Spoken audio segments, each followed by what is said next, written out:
Hi, welcome back. Today we have another makeup with a side of F1 or maybe F1 with a side of makeup video.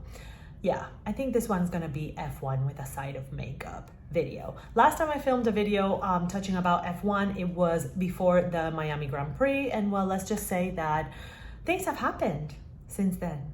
Most of them happy things. So we're gonna talk about some of those happy things, and in honor of one of those happy things, we're gonna dip into my collection and look at one specific color for the next time that I need to do my makeup in that way for the next celebration.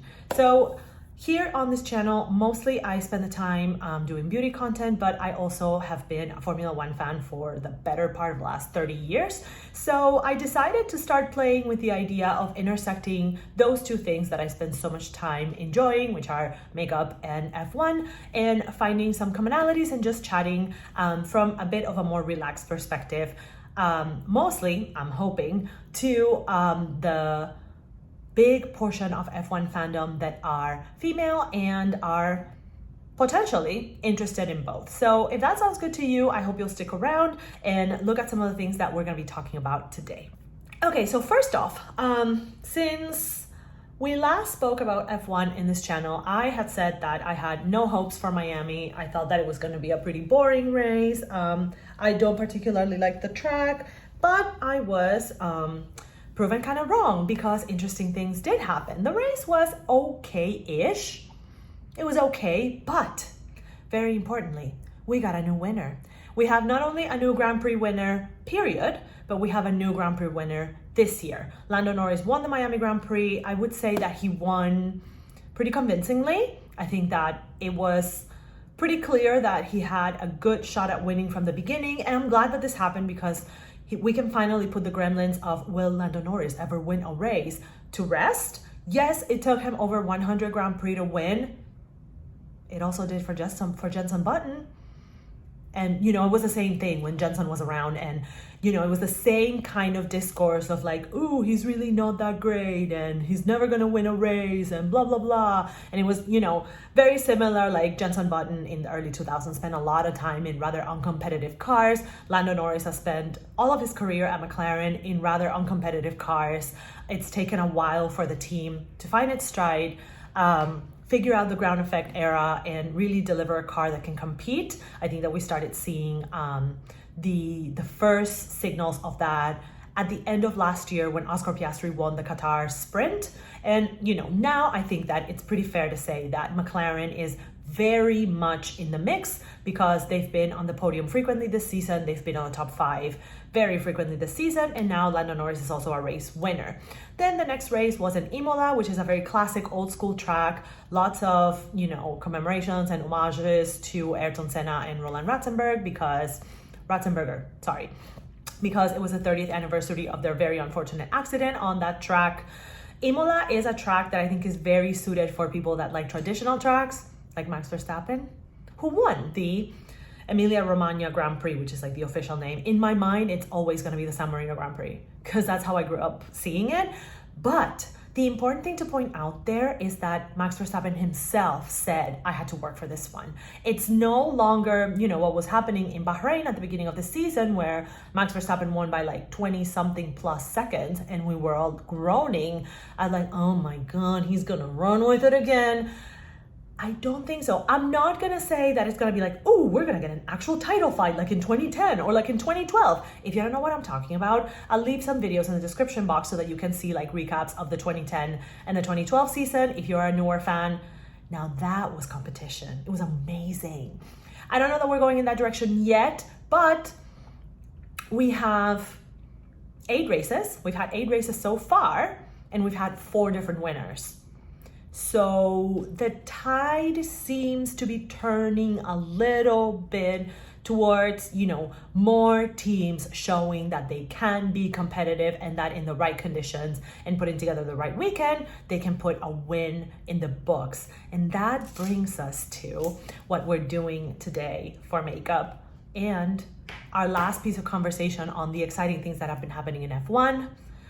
Charles Leclerc finally won the Monaco Grand Prix after 2 failed pole positions, after having just the most rotten luck in that race. Finally won. It's kind of a big deal because it's the first time that someone from Monaco wins it since like the 1930s. I think it was Chiron that won in 1931 or so. And, you know, considering that Charles Leclerc has had a pretty bumpy ride into F1, at least in his route to the junior series. There were funding issues and he's experienced a lot of personal loss. It was a really, really emotional win for him. And of course, I think for everyone at Ferrari, it's like, okay, we finally did it. We did not mess up. We didn't mess up the strategy. We didn't mess up the car. We timed everything correctly. Our car is in good shape. And yeah, Monaco might not necessarily be the most challenging track in the world, but you need to have everything in perfect harmony. Everything has to work perfectly for you to be able to win in Monaco. And all the different challenges that Charles Leclerc had in the previous years to win or even to be competitive in Monaco show that it is very much a race where you need to have all the pieces of the puzzle together. Qualifying is absolutely the most important part of putting your race weekend together. It showed again, because after qualifying and after the red flag in the first lap, it was pretty much a matter of managing your tires and holding position. And, you know, it's fantastic to see. I think that for him as a racer, having that monkey off his back is going to be a big relief. And, you know, hopefully it means that he will continue to become more in sync with the car, become more in sync with the team, and deliver more and more and more wins. I do think, based on what Ferrari has been showing this year, Ferrari does have 2 race wins. I do think that they can compete for the Constructors' Championship, provided that they keep bringing upgrades and keeping up with development, and that the drivers, you know, continue to deliver, that the team continues to keep their strategy tight. I think that the Constructors' Championship is where there could be a possible title battle. The Drivers' Championship, I still think that it's too early to tell, because believe it or not, even with 8 races, we're only a third of the season in.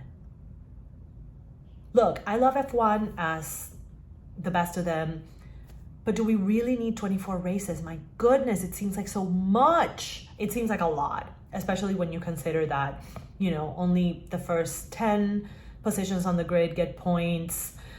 It's hard for the teams in the back to capitalize and get points. So, you know, do we really need 24 races? Good Lord. I figured that I would look at my makeup and check, okay, where's the red in my makeup? What's the kind of red that I can work with the next time that I want to do Ferrari inspired makeup? And that's what we're going to be looking at today. Basically, everything that I own that is red or red adjacent in my makeup collection. And we're going to compare some of those tones against each other, and, you know, see if any of them are any close to actual Ferrari red. I don't think so, but I'm ready to be proven wrong. So let's just get into it, and we're gonna start with lip products. First off, I have this MAC Powder Kiss lipstick in Shocking Revelation. This is absolutely not a Ferrari red because I think it has, it's too cool toned, but it is a good red to wear, like if you wanna wear a red lip, say with your Ferrari t-shirt. I think it's good. Then is my Lisa Eldridge in Velvet Cinnabar. Of course, not a Ferrari red. This has too much brown in it. But again, this one I've worn to Grand Prix before. I've worn this one to Grand Prix before. And do I have any other reds? I do. I have my Givenchy Rouge Velvet in 37, which again, it's also not gonna be a Ferrari red. Because a Ferrari red, you're gonna want something that is really primary. This one, same thing. It's too cool toned. But the closest I would say would be the Powder Kiss from MAC, if you want like more of a true red that doesn't have too much of other shades. This one has too much brown. This is closer to brown. And this one I feel like has maybe a little too much blue. I don't know. But those are the 3 like lip products that I would consider, like if I was doing Ferrari themed outfit or something like that. Those are the 3 lip products that I would use. Then I have my e.l.f. Putty Blush in Fiji. I always say Fuji, I don't know why. This one is a little bit more of a red orange. I feel like it's hard to build to a true red, and of course that's not the point, but it does have quite a bit of orange in it. I do wonder if anyone has ever done like Ferrari red makeup. Has anyone ever done like a collab with Ferrari or something like that? I don't know. I actually don't know. I missed one red lip product, which is a lip balm. It's the Wild Cherry lip balm from Pat McGrath. Right there. It's very sheer, so you know, for the purposes of not having a super structured lip, especially if you're like out watching racing, I do appreciate this one. And you know, I've used it to like reapply over other reds when the lip is just going a little bit too unstructured at this point, or at, you know, far into the day. Then the other red that I have is my Glossier Cloud Paint in Spark. I was hoping to not need to get any of it out so that I could swatch it, because it's just hard to like not squeeze a ton of it out. Let's do it on the side over here. This is a pretty neutral red in my opinion. Okay. This is the Cloud Paint right there. Oh, that's a good one. That is a good one. And technically you can wear the Cloud Paints on your lips, I think. That's a good one. I think that's a pretty red as opposed to like some of the others. But see, like even in this experiment where I'm trying to like find other reds that could be comparable to the red that you see in a car, in a Ferrari car, it's hard because, you know, it's hard to find something that is like an actual Ferrari red, I would say. I think that their shade of red is pretty unique. We're gonna go with lip liners now. I have this ColourPop in Hotcakes and this one in Overtime. I feel like my ColourPop lip liners are getting bleedy. There are the shades. Again, pretty close to true reds, both of them. I personally like a red that has quite a bit of blue. Ferrari red is warmer toned, so given my proclivity for cool tones, it's gonna be hard for me to find something that is truly like close to the team color.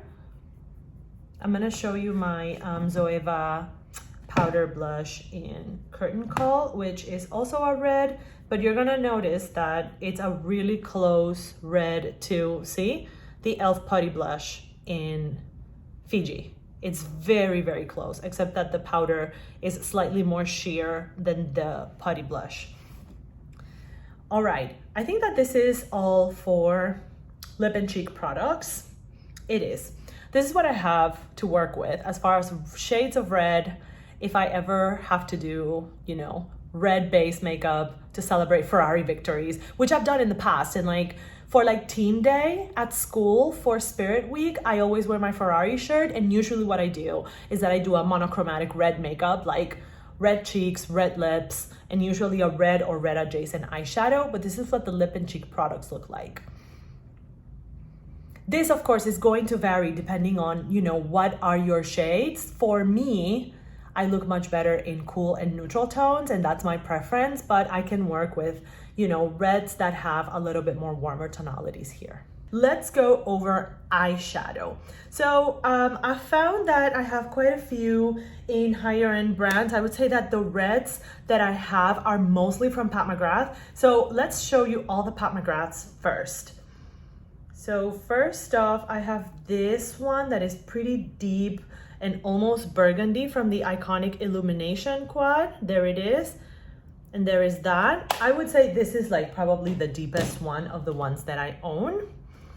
Then I have a special shade that in the pan looks quite red from the Bronze Seduction Mothership palette. This one I've used before to go to Grand Prix because yeah, it's red, but it actually reminds me of the maroon that Ferrari had in like their 2020 car or so. So kind of closer there. Then we have a matte that is more of like a brick terracotta over there in the middle in Mothership 6 Midnight Sun. So, you know, just kind of like one that you can work with to deepen things up, but that is not quite red. I don't think that you can just go, today is swatching a little patchy, but there it is. In this light, it looks quite brown because it does have quite a bit of a brown base. And then to wrap things up with the Pat McGrath palettes, we have this red down here, this red over here in the Celestial Nirvana Mothership Mega palette. In the pan, it looks quite red. I'm just gonna see like how red, there we go. Now this is a red. I don't think I've ever used this shade. Sorry, I'm in the wrong angle of my arm, but there it is. As you can see, a lot more red than any of the others. I need to use this one for my next look. Here you can see the shade a little bit better. See, it's quite neutral red. It's quite a primary red, and I would say probably out of all the Pat McGrath shades that I have, I would say that this is maybe the closest to like a proper Ferrari red, the way that you see it like in their logos and stuff. So those are the Pat McGrath eyeshadows. What else do we have here? We have some Natasha Denona. I have two from Natasha Denona palettes that I own. Okay, so I have this shade from Natasha Denona Metropolis. In the pan, it looks like it has a lot of berry, but then when you swatch it, it swatches quite red. It's very similar to the red that you had from Iconic Illumination from Pat McGrath. I'll show you those swatches of all of them together at the end so that you can see like the full spectrum of the reds that I own. And then in the Natasha Denona Love palette, you have this red shade here that's called Heart. And that's like another red that I have. Not the most consistent matte in the world, and in line with the rest of this palette, I think that this red has quite a bit of berry in it. There it is. It translates quite pink in my hand. But those are the two reds that I have from Natasha Denona, one shimmer and one matte. I think that quality-wise, so far, I would say that the Pat McGrath ones are winning. Then I have a deeper red here in this palette from Corazona. This shade is called La Vida. This is quite burgundy. The shade itself, I think it has quite a bit of burgundy on it, and it's a deeper red, but it definitely does have red, but there's also quite a bit of brown, I think. And then what else do we have? We also have a red-ish in my Nomad Iceland Fire and Ice palette. Let's see what that shows. I'm not even gonna try to pronounce those shades because why would I? It's Icelandic, absolutely not. This one I think is quite orange. There it is. See, it's quite orange. It's quite orange. And there is a reddish shimmer on that palette as well called Hell. I'll try to find a little corner over here. There it is. See, on my camera, on my screen, it looks almost copper. So there's definitely a shift there, but in the pan, it's like a volcano red somehow. And then last but not least, we have one shade in the ABH and Jackie Aina palette, which is called Wiggalese, which is this one right here. Again, quite a bit of variation here. So Jackie Aina, Pat McGrath, Natasha Denona. No, this is Natasha Denona. This is Natasha Denona. This is Nomad, I believe. Okay, so I will do the full swatch of all the eye shades for you to see, and I will actually name them a little bit better. So once again, here are all the eyeshadows that I have in my collection that are red or red adjacent, starting with Wiggalese from, this is Wiggalese from ABH and Jackie Aina. This is Muspelheim from Nomad Iceland. Let me see if I can do a little bit of a better swatch there. So Muspelheim from Nomad Iceland, I think that's quite orange. And then Hell from Nomad Iceland as well. Then we have Heart from Natasha Denona Love coming up. This is Tarte. Not the best swatcher. They can't all be winners in the swatching department, but there are definitely some shadows that are like really not. They don't really care to be swatched, but that one is Heart from Natasha Denona Love. Then right next to it, I'm gonna show you Claret from Natasha Denona Metropolis. That one's really cool. Then we have La Vida from the Living palette by Corazona. Pretty deep red there. And then it's a whole bunch of Pat McGrath. I'll just tell you the names of the palettes that they come from. This is the red from Iconic Illumination, very dark. Coming up is the matte terracotta red from Mothership 6 Midnight Sun. Probably the deepest one of all of them. Then we have the red special shade from Mothership 5 Bronze Seduction. A really sparkly one. Check it out. Ooh, that one's good. And then we're gonna finish with the matte red from Celestial Nirvana, also from Pat McGrath. Right here. That's a thick swatch, but it swatches really well. So see, again, a lot of gradient of reds. And when you're trying to think about like something like a themed makeup, I think that it's probably a good idea to look for gradients like these and like look for variations like these and not just go for like the primary color unless that's exactly what you're going for. In my case, I'm not going for like straight up red from like the crayon box. If I'm trying to do like some red makeup when I'm wearing my Ferrari t-shirts, I'm looking for like a little bit more variation so that I can make my makeup a little bit more interesting. And this is usually what I'm working with. I need to pay a little bit more attention to mattes like this one because it does provide a really interesting hue. And I always bring in these super interesting shimmers from palettes like Pat McGrath and Natasha Denona just to spice things up. I will also sometimes just do my classic neutral with a pop of red kind of look, or neutral eyes with red cheeks and red lips so that I can make different parts of my makeup pop up. My hope is that this season I will need these red eyeshadows and these red hues in my collection more and more as Ferrari wins more races. That's what I'm hoping for. And I do think that we will be coming into some circuits in Europe that I think could be favorable to the way that the Ferrari is driving at the moment. I think it's going to be interesting to see them in circuits like Spain and Silverstone, and of course later in the season in places like Monza, and even tougher street circuits like Azerbaijan, which this year is in September. So that's what I'm working with when I want to do red makeup, to kind of go with the theme of either Ferrari or celebrate a Ferrari win or something like that.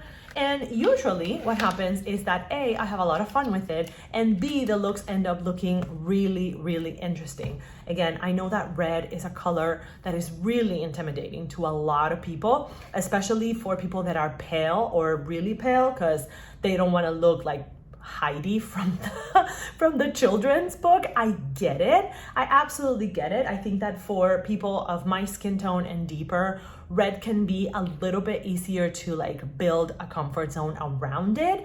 But my suggestion would be to like really pay attention to the undertones on the red and then look for formulas that are really modulable so that you can layer in very thin layers and then reach the intensity of red that you want.